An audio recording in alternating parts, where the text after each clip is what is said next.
Hey everybody. So I'm going to do things with the layout a little bit differently today just because there is so much stitching. So I'm going to go explain what we're going to need for the project and stuff kind of after we've got going because like I said, there is so much stitching in this one today.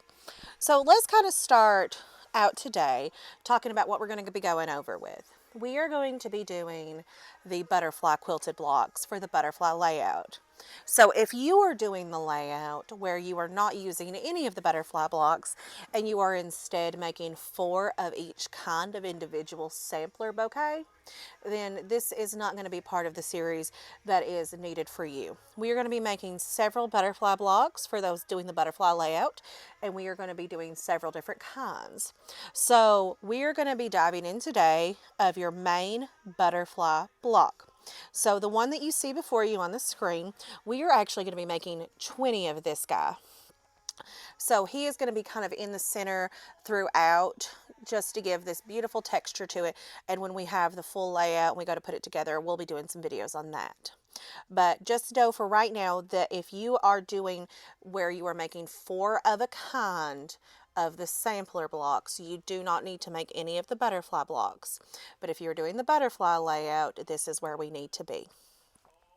So we're going to talk about our butterfly block. So as you can see, there's only going to be 5 steps and it's going to take about 14 minutes to stitch out. These go very, very quickly. There is not a ton to this one. I've been working on this with my coworker Lisa for a few days now, and we have gotten almost all of them made. So in total, it's going to do 8,772 stitches.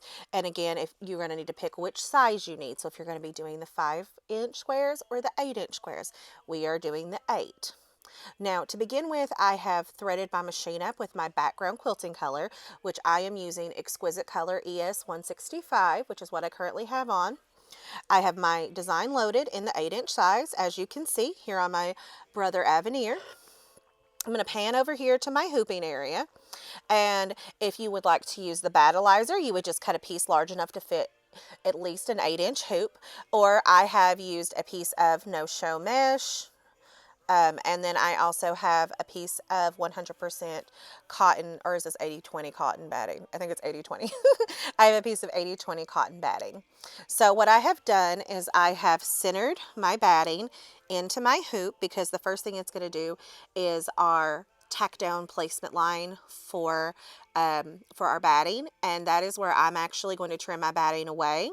But it is also meant to be used for a placement line if you wanted to do the extra piece of wool batting, which I am not doing in this quilt. But if you are doing the extra piece of wool batting, that's what it's going to be for. So I've got it all kind of nice and centered.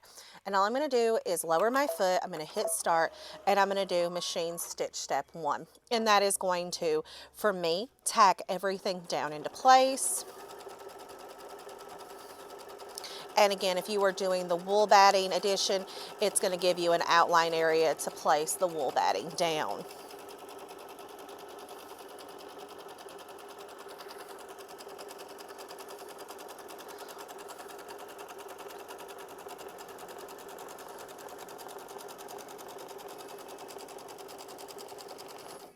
So you do not have to trim your batting away here, but I am, and if you have started that, I recommend keeping it nice and consistent. So I am going to trim my batting away here. So in some of the previous videos, I have talked about the zigzag stitch. You only need to do the next step if you did add that additional piece of wool batting. And that would just be like a nice little heavy zigzag stitch just to kind of hold the edges down into place for you. But I am not doing that. So I am actually going to be skipping the next step. So I just want to point that out to y'all. And my Trimmer by George ruler came in. I'm very thrilled about that. So I will be showing how to use it here in a video coming up soon. So I'm going to flip over to my screen real quick. So you see how on step 3 it's wanting me to do this heavy zigzag stitch. Again, you only need that if you are doing the additional piece of wool batting. So we are going to skip forward a step. So I'm going to go right past, oh, I'm going to go right past that step, and I'm going to move on to machine stitch step 3, which will be the tack down for my background fabric. So I'm going to hover it over top of that placement line that it sewed for me, just roughly centering it all the way around, taping my edges if I feel like I need it. I'm always a big fan of embroidery tape. It holds things down for us very well. And we're going to tack that down. Now, unlike a lot of the other blocks that we're doing for the sampler, you do not need to trim these until the entire block is done. So the only thing that you would trim at all is the batting if you're doing it with the way that we have recommended doing it, the way that we like to do things, or if you are adding the additional piece of wool where you would trim a little bit of it down. So now that we have done the tack down step for our piece of background fabric, we're going to move on to the next step, which is the quilting. So we're going to lower the foot, we're going to hit start, and we are going to begin machine stitch step 4. So this step takes a good little bit of time, but the one that really takes the time is the actual butterfly itself. So we're going to let this quilt out real quick, and you're going to want to have whatever color you want to do your butterfly with on hand. So I am doing all of ours in purple, and I'm using this pretty exquisite thread color 392. So we're going to let that stitch out real quick, and then I'm going to talk to you guys a little bit about what I recommend having on hand for this particular project. So always have a good pair of trimming scissors, because if you're using the battings and you're trimming away, you always need a good pair of trimming scissors. You'll need your 2 thread colors, your quilting, and so on. And of course, if you're going to add your backs, we would have done that in the previous step, machine stitch step 3. We would have added it there, and we would have needed to put some embroidery tape down to hold it to the back side. So I should probably talk a little bit more about that, why I've got it here. So I didn't even think to mention it, but I need to mention it now. Before you do machine stitch step 3 and you tack it down where we tacked our main piece of fabric down, what we should have done if we were adding a back piece to it was to take our hoop off the machine, flip it over to the back side, and then take one of our background pieces that we're using for our back and cover all the stitching entirely, tape it down. That way you could quilt it at the same time. Now we're going to move on, and we're going to keep talking about what we need to have on hand. So I'm going to pivot over here, so forgive me as I kind of turn while that stitches. I want to talk to you a little bit about what you need to have on hand. So depending on which block you're doing, it's going to dictate how big of a piece of fabric you need to cut. So you can see here that I'm going to be making 20 of this guy right here. So that means I need 20 pieces of background fabric and 20 pieces of batting, which, as you can see here, I've done several of my butterflies. I've got the whole thing kind of going. So I'm going to need enough either battleizer, which is what they recommend, or I'm going to need enough no-show mesh and enough batting to create 20 squares and my background fabric. You're also going to be creating here shortly several other corner butterflies, as you can see, and then we're going to have to actually make a couple of cornerstones. So I will do individual videos on all of these as well. So we're going to be making 3 of these, 3 of these, 4, 4, and 4. So as you can see, there is quite a bit to this if you're doing the sampler bouquet on point layout with the quilted butterflies. So I'm going to set this just right here, and I'm going to show you kind of what I have on hand. So I've got to make 3 more of these blocks after this one. So I have my background fabrics prepped and ready to go, and then I have my batting pieces. Now I like to use what I have if I can. So I've got a mix of 80-20 cotton poly blends, and then I've got some 100% cotton. I've done this in all kinds of quilted projects over the years. I'm good with it. I've got all kinds of leftovers that I want to try to use up. So this would be a great way for you guys to bush through your stash. So let's talk about the materials. So they also recommend having some Vanish Light thread. Remember, that is only if you are doing the additional back. If you're doing the additional back, you do need the Vanish Light thread, because when it bastes it down, that is what's going to allow you to wash that stitching out, so you don't have that line all the way around all of your backs. Of course, our embroidery thread on hand and embroidery bobbin thread. Now we are going to need, depending on the size that you're doing, for the block that we're doing right now, which is what I want to talk about, we are going to need 20 either 6x6 squares or 20 9x9 squares. They even have like a little handy place for you to put a swatch if you want to put your background fabric there. Now, we'll come back and talk about some of this diagonal stuff here in a minute, and then later on in the next videos we're going to talk more about that. But I just kind of wanted you to see what we're going to have on hand. Then you're also going to need, again, depending on what you're doing, if you're doing the battleizer, they tell you that you need to have 38 pieces large enough to fit your hoop in order to do all of the quilting. Now, again, if you're doing my method, you will have a hoop that is at least 8x8. You will have a piece of no-show mesh hoop, and you will have batting cut. How do I determine what size to cut my batting? You see where it tells me what size I need to cut my square? I usually cut it to the same size. That's the easiest guideline for me. It's less guesswork. So I typically try to cut it at the same size. So I've got my battings cut here to about the same size as my backgrounds. And you may wonder, well, Emily, your backgrounds are bigger. Well, I usually, if my fabric, if I'm cutting it down and they're 11 inches, I don't bother trimming that down, because I'm going to trim it down anyway. Just less work and one less step for me.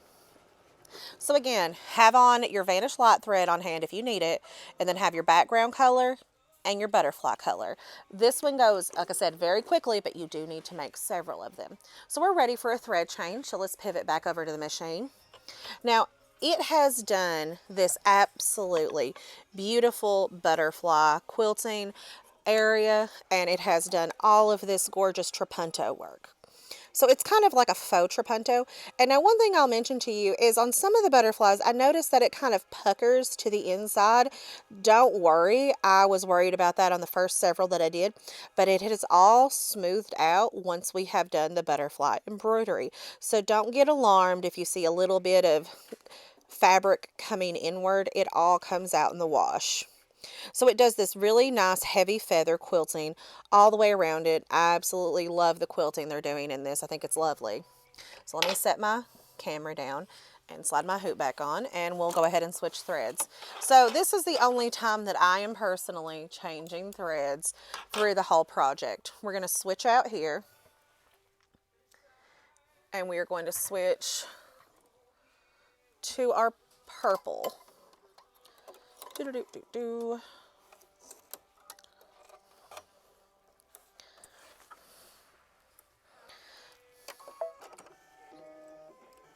Wonderful.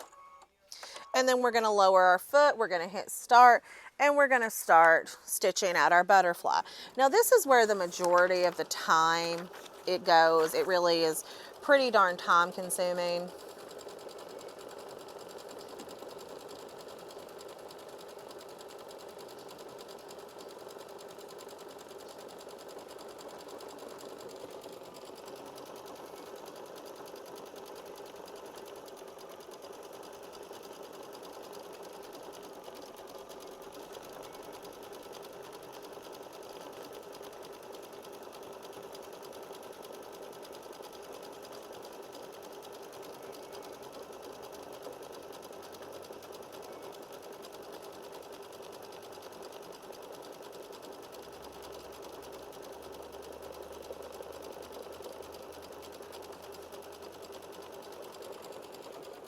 Now let's talk a little bit about the butterfly step. You can see it's going to do a really heavy stitch around it. So one thing I want to point out is on this, which is Machine Stitch Step 5, is this is directly from the pattern manufacturers, and this is what they recommend. So we're going to talk about it for the people that are wanting to add their backs as they go. So on step 3, they talk about placing your back fabric on the back of the hoop if adding the back to the hoop. and they want you to skip if you're adding one piece of backing. To place the fabric one right side up on the hoop and sew the track down using the same thread, and they want you to turn off your automatic thread cutter. Then when we go to step 4, which is where we just did the quilting, you're going to, of course, switch to the same quilting thread on your top and in your back on your bobbin, so you'll want to have those be the same. And if the backing fabric has been added in just the needle, you're going to bring the bobbin thread to the top. They recommend that to avoid the bird's nest, and then you're going to sew your quilting. Now for step 5, which is what we're currently on, they want you to place the thread that contrasts fabric 1 in the needle and bobbin if backing fabric has been added. In just the needle if backing will be added after assembly. Bring bobbin thread in the top to avoid bird's nest in the back. Sew for the quilting.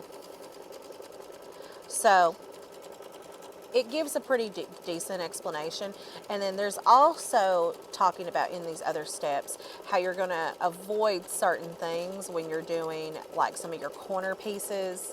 So we'll cover that in later videos, but I do want you guys to know that it does tell you absolutely everything to do step by step, no matter if you're doing the additional backing, no matter if you're doing the non-additional backing. It does explain that very well in your instructions. So I just wanted to point that out while we watch the butterfly sew a little. So you've got, like I said, the design has only like a little under 9,000 stitches. It's got 8,772, and it's only a 14-minute stitch. But as you can see, the majority of that is here in the butterfly. So let's talk a little bit more about what we're going to need for our other butterflies while we let that continue stitching. Let's kind of pivot over here. So allow me to adjust my camera. I'm going to just set the butterfly blocks that I've already stitched kind of here to the side, but they're gorgeous, aren't they? I'm very pleased with the way they're turning out. So one of the things that you're going to have to do is have all of these half square and quarter square triangles. So let's give this a gander. So here it's talking about for the bottom, top, and left and right.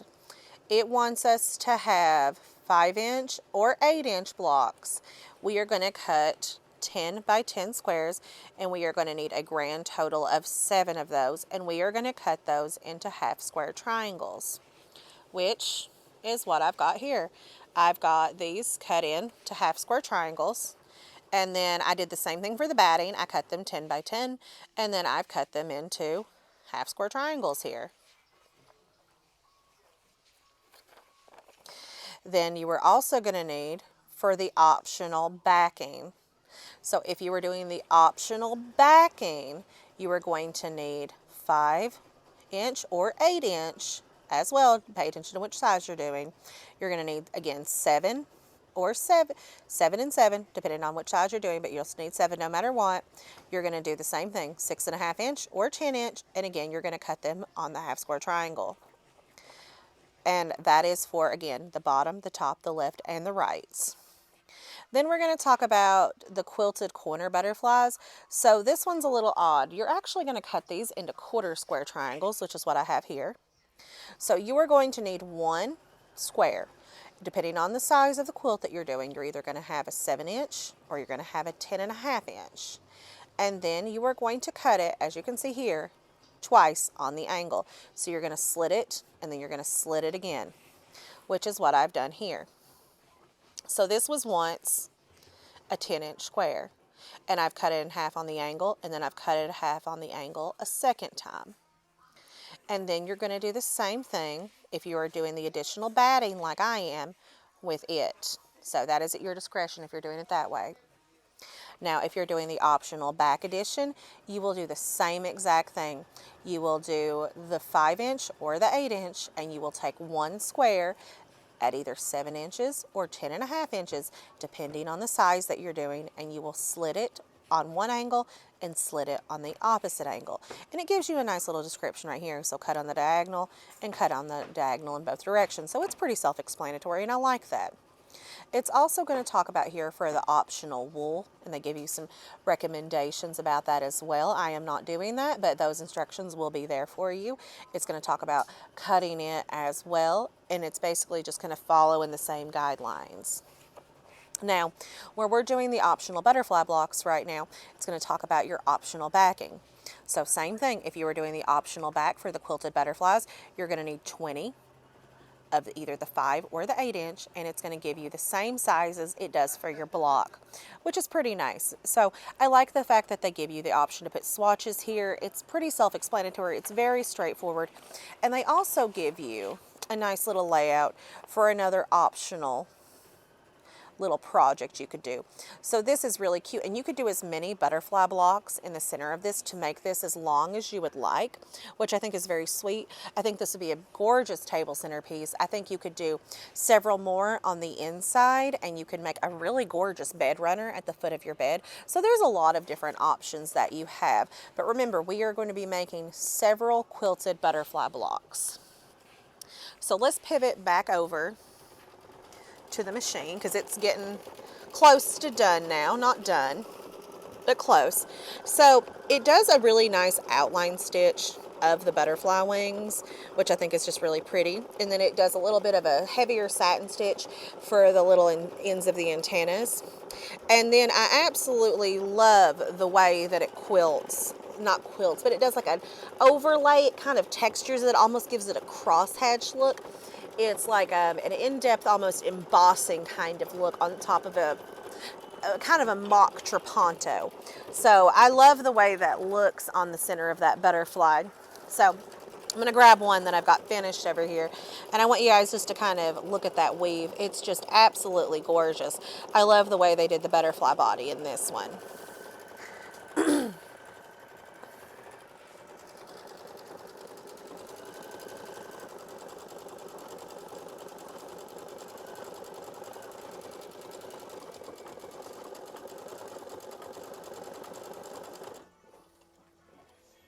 And we're done. So once you're done, depending on which layout you've done, you would trim accordingly. So for the one that I'm doing, I would just take this out, and if I'm doing a 1/2 inch cut, I would continue with that. If I'm doing a 1/4 inch cut, I would do that. If you're using the Trimmer by George, you'll continue using that as well. And if you've got your adoptional back, you're going to pick out your basting stitches after you trim away. So we're just going to worry about that here in a little bit. So just depending on what layout you're doing, just trim down according to what you need. For those that are doing it the same way that I am, I'm going to trim down 1/4 inch all the way, and I'm not going to have to worry about my batting because I've already trimmed the excess away. And the light no-show mesh stabilizer is very malleable, and it's nothing I really have to worry about. So we have another beautiful butterfly block. So now go forth and make 19 more. So you will need 20 of this particular block again in total. We'll see you for the next installment of the video. I hope you guys are having a good time following along with us. Thank you so much for joining us. Until next time, happy sewing and goodbye.